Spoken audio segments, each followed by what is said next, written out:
Welcome to vibrant classes. तो जैसा कि आप लोग देख पा रहे हैं कि आज मैं लेकर के आया हूँ क्लास 10th का chapter number 2, that is acid, basis and salts. ठीक है। तो बेसिकली ये चैप्टर में हम लोग ये 3 तरह के कंपाउंड हैं हमारे पास, एसिड, बेसिस एंड सॉल्ट्स। ठीक है। इनको हम लोग एक्सप्लोर करेंगे। तो बेसिकली ये तीनों जो है केमिस्ट्री की वर्ल्ड में एक काफ़ी इम्पोर्टेंट तरह का कंपाउंड है। ठीक है। और ये तीनों को हम कलेक्टिवली क्या कह सकते हैं, इलेक्ट्रोलाइट्स बोल सकते हैं। इलेक्ट्रोलाइट्स, इनको हम लोग इलेक्ट्रोलाइट्स क्यों बोलते हैं? क्योंकि ये पानी में जाने के बाद ये अपने आयंस में जो है आयोनाइज हो जाते हैं, मतलब टूट जाते हैं, ब्रेक डाउन हो जाता है उनका। ठीक है। मतलब एसिड और बेसिस पानी में घुलने के बाद ये जो है अपने कंस्टिट्यूएंट्स आयन में टूट जाते हैं बेसिकली। ठीक है। इलेक्ट्रोलाइट्स क्या हुआ? इलेक्ट्रोलाइट्स दो substance, those substance which ionizes in aqueous solution।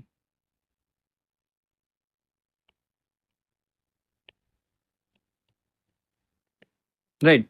तो ये तीनों जो है हमारे पास, एसिड, बेसिस एंड सॉल्ट्स, ये तीनों जो हैं बेसिकली ये इलेक्ट्रोलाइट्स की कैटेगरी में आते हैं। ठीक है। इसलिए हम इनको एक साथ हमेशा पढ़ते हैं। ठीक है। मतलब ये पानी में, जैसे अगर फॉर एग्जांपल आपको पता होगा NaCl, पानी में जाने के बाद इसके जो आयंस है सोडियम प्लस और क्लोराइड माइनस, ये जाकर के पानी में टूट जाते हैं। तो इसलिए इनके साथ में हमेशा इक्वस लगा होता है, AQ लगा होता है। ठीक है। क्लोराइड में भी AQ लगा हुआ, क्योंकि ये पानी में ही ये चीज़ हो सकती है। मतलब पानी में जाने के बाद इसके जो आयन है वो टूट जाते हैं। ठीक है। जैसे फॉर एग्जांपल HCl है, तो HCl पानी में जाने के बाद H प्लस और Cl माइनस, ये अपने आयन में टूट जाते हैं। तो इस यहाँ पे भी ऐसे AQ लिखा होता है, एक्वस। ठीक है। यहाँ पे भी AQ और यहाँ पे AQ। ठीक है। तो बढ़ते हैं हम लोग आगे। सबसे पहले हम लोग पढ़ेंगे एसिड के बारे में। ठीक है। एसिड के बारे में। तो ये हमारा एसिड है। तो इसकी क्या-क्या प्रॉपर्टीज़ है और क्या-क्या बिहेवियर है, शो करता है, जिससे हमें पहचान मिलती है कि ये एसिड है और ये कोई बेस है। ठीक है। तो वो हमें समझना है सबसे पहले। तो सबसे पहले एसिड वो सब्सटेंस होता है जो सार इन टेस्ट होता है, मतलब इसका टेस्ट कैसा होता है? खट्टा टेस्ट होता है। ठीक है। और ये ब्लू लिटमस पेपर सॉल्यूशन को रेड में कन्वर्ट करते हैं। देखो लिटमस पेपर जो होता है, एक तो इसके बारे में आगे चल के पढ़ेंगे, एक तो स्ट्रिप, पेपर स्ट्रिप के फॉर्म में होता है और एक सॉल्यूशन के फॉर्म में भी हो सकता है। ठीक है। तो अगर ब्लू लिटमस का सॉल्यूशन आप लोगे और उसको एसिड में डालोगे तो वो रेड कलर का सॉल्यूशन हो जाएगा। ठीक है। या ब्लू कलर का लिटमस पेपर आप सॉल्यूशन में डिप करोगे तो वो रेड कलर का कन्वर्ट हो जाएगा। तो एसिड की एक पहचान होती है, मतलब एसिड की पहचान जो है लिटमस पेपर से की जाती है। एसिड के जो सबसे इंपॉर्टेंट प्रॉपर्टी है जो आप लोग को याद रखना है, वो है कि in aqueous solution acid release hydrogen ion H plus. ठीक है। मतलब एसिड पानी में घुलने पे हमें हमेशा H प्लस आयन देगा। मतलब ये एसिडिक, एसिड की बहुत इंपॉर्टेंट प्रॉपर्टीज हो गई। ठीक है। मतलब कि अगर कोई सब्सटेंस एसिड है, वो इसलिए एसिड है क्योंकि वो H प्लस आयन देता है। ठीक है। H प्लस, जैसे कोई सा भी आप एसिड का एग्जांपल ले सकते हो। ठीक है। कोई सा भी आप एसिड का एग्जांपल हम लें, फॉर एग्जांपल HCl ले लेते हैं। HCl का हमने ऑलरेडी ले रखा है, तो H2SO4 लेते हैं, हमारा सल्फ्यूरिक एसिड, काफ़ी इंपॉर्टेंट एसिड है हमारे पास। तो ये H प्लस आयन में ब्रेक होगा और सल्फेट आयन में ब्रेक होगा। तो यहाँ पे हमें मिल क्या रहा है? यहाँ पे हमें H प्लस मिल रहा है। ठीक है। और ये H प्लस जो है हम आगे चल के पढ़ेंगे कि ये जो है एलोन एग्जिस्ट नहीं करता, मतलब अकेला एग्जिस्ट नहीं करता, ये वाटर से मिल करके हाइड्रोनियम आयन बना लेता है, ठीक है, H3O+। तो ये बात यहाँ पे लिखी हुई है,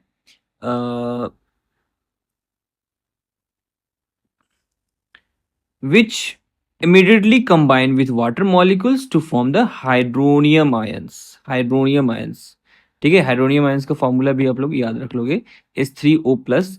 और ये बेसिकली एसिड जो है वो एक एसिडस वर्ड है, लैटिन वर्ड, वहां से निकला है। मतलब एसिड का मतलब ही होता है सार इन टेस्ट, सार होता है, ठीक है, खट्टा।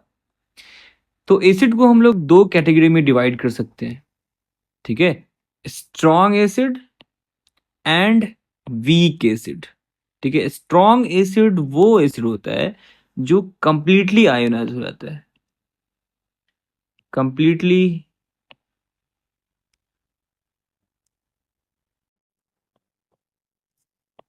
Ionises in aqueous solution.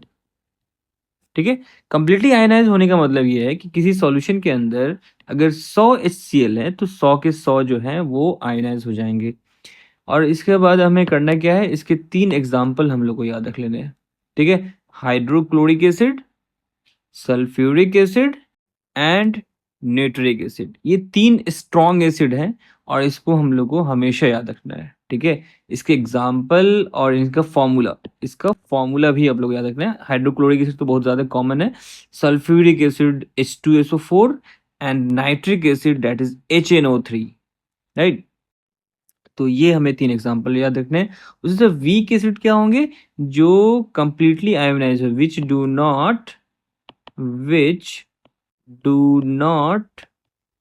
completely ionize, completely ionizes, यानी पार्शियली आयोनाइज होता है। अगर 100 मॉलिक्यूल्स अगर HCl के हैं यानी किसी वीक एसिड के हैं तो 100 के 100 आयोनाइज नहीं होंगे, बल्कि 80 70 80% आयोनाइज होंगे, ठीक है। उनको कहते हैं वीक एसिड। तो वीक एसिड वो एसिड होते हैं जो हम लोग खाने पीने की चीज़ों में होती है, लाइक कर्ड में होती है, सिट्रिक एसिड लेमन में होती है, लैक्टिक एसिड जो है कर्ड में होता है, ऑक्जेलिक एसिड टोमेटो वगैरह में होता है, स्पिनच, और एसिटिक एसिड विनेगर में होता है। ये सब वीक एसिड है। ये पानी में घुलने पर पूरी तरह से नहीं आयोनाइज होता, H+ मिलता है लेकिन थोड़ा, ठीक, कम अमाउंट में H+ मिलता है हमें, पूरी तरह से आयोनाइज नहीं हो पाता, इसलिए हम इसको वीक एसिड बोलते हैं, ठीक है। उसी तरह से हम लोग किसी भी एसिड या बेस को एक कैटेगरी में और डिवाइड कर सकते हैं, that is concentrated acid. Concentrated acid, तो कंसंट्रेटेड एसिड होता है हमारा वो एसिड जिसमें पानी का अमाउंट कम होता है और एसिड कंटेंट ज़्यादा होता है, ठीक है, मतलब गाढ़ा एसिड कह सकते हो, अपनी भाषा में हम लोग क्या बोलेंगे इसको, गाढ़ा एसिड, राइट। उसी तरह से डाइल्यूट एसिड, मतलब उसमें पानी ज़्यादा होगा और तो उसको हम कहेंगे पतला। जैसे अगर हम लोग कभी शरबत बनाते हैं, ठीक है, तो क्या होता है, जब ज़्यादा मेहमान बढ़ गया तो उसमें हम लोग पानी मिला देते हैं, तो मतलब उसको डाइल्यूट कर देते हैं, ठीक है। उसी तरह से डाइल्यूशन कॉशन, मतलब डाइल्यूशन हम जब करते हैं, पानी जब मिलाते हैं, तो इस बात का ध्यान रखा जाता है कि हमें कभी भी एसिड को पानी में मिलाना चाहिए, ठीक है, बल्कि ऐसा नहीं करना चाहिए कि हमारे पास एसिड रखा हुआ है और उसमें हम लगे पानी हमने डाल दिया, ठीक है। तो इससे क्या होगा, बहुत ज़्यादा हाई अमाउंट में एनर्जी रिलीज होता है, जिससे जिस कंटेनर में एसिड रखा हुआ है ग्लास का अगर है तो वो फूट जाता है, ठीक है, ग्लास कैन ब्रेक। चलिए, तो इस बात का हमें ध्यान रखेंगे।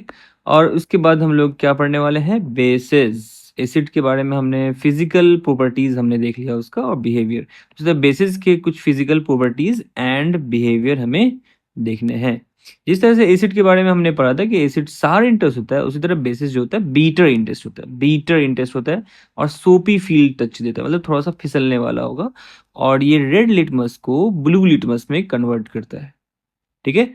जिस तरह से एसिड के बारे में हमने पढ़ा था कि एसिड जो है हमें H+ आयन देता है, उसी तरह से बेस जो है हमें हाइड्रोक्साइड आयन देता है। हाइड्रोक्सिल यहाँ पे लिखा हो, हाइड्रोक्साइड भी हम इसको पढ़ सकते हैं, hydroxide.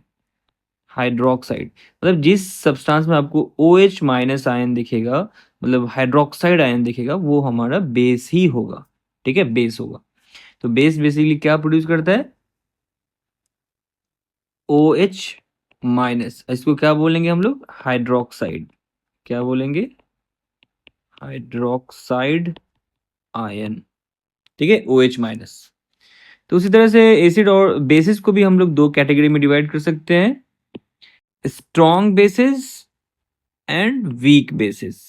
Strong basis and weak basis. Strong basis वो होगा फिर से जो पानी में जाके पूरी तरह से घुल जाएगा, मतलब 100% आयोनाइज हो जाएगा। तो इसके कुछ एग्जांपल्स हैं, like sodium hydroxide strong bases होते हैं, पोटाशियम हाइड्रोक्साइड स्ट्रॉन्ग बेस होते हैं, कैल्शियम हाइड्रोक्साइड जैसे चूना वगैरह होता है ये स्ट्रॉन्ग बेस में आता है।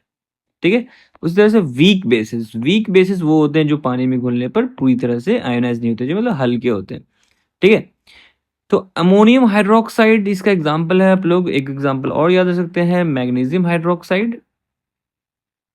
मैग्नीशियम हाइड्रोक्साइड, इसका फॉर्मूला होता है MgOH2। इसको मिल्क ऑफ मैग्नीशिया भी कहते हैं, आगे पढ़ेंगे हम लोग। ठीक है। उसके बाद जो है एक और चीज होती है बेस की कैटेगरी में, अल्कली। अल्कली भी बेस ही है, ये कोई अलग सी चीज नहीं है, लेकिन वो पानी में सॉल्युबल होता है। कुछ बेसिस पानी में नहीं घुल पाते। ठीक है। तो इनसॉल्युबल होते हैं, तो वो होते हैं नॉर्मली बेस, लेकिन जो बेस पानी में घुल जाए उनको हम अल्कली बोलते हैं। क्या बोलते हैं? Alkali basis that are soluble in water. ठीक है। इस एग्जांपल हमने जो भी स्ट्रॉन्ग बेसिस हमने देखे वो बेसिकली अल्कली ही होते हैं। ठीक है। और बेसिस को भी आप पानी में अगर डाइल्यूट करोगे तो वो भी एक एक्सोथर्मिक प्रोसेस होता है और उसमें भी हीट रिलीज होता है। राइट। उसके बाद हमने देखो, अभी हमने एसिड और बेसिस हमने पढ़ लिया। ठीक है। एसिड और बेसिस का ओवरव्यू हमने देख लिया, बेसिक प्रॉपर्टीज क्या है, बिहेवियर क्या होता है, लिटमस पेपर में क्या बिहेवियर। अब हम क्या करने वाले हैं, सॉल्ट के बारे में पढ़ने वाले हैं। ठीक है। तो सॉल्ट बेसिकली क्या होता है? सॉल्ट, अभी जो हमने जो चीजें पढ़ा, एसिड और बेसिस, इन्हीं के मिलने से बनने वाले सब्सटेंस को हम लोग सॉल्ट बोलते हैं। Salt are those substance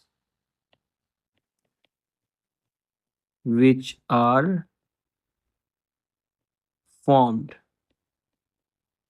by reaction of acid and base।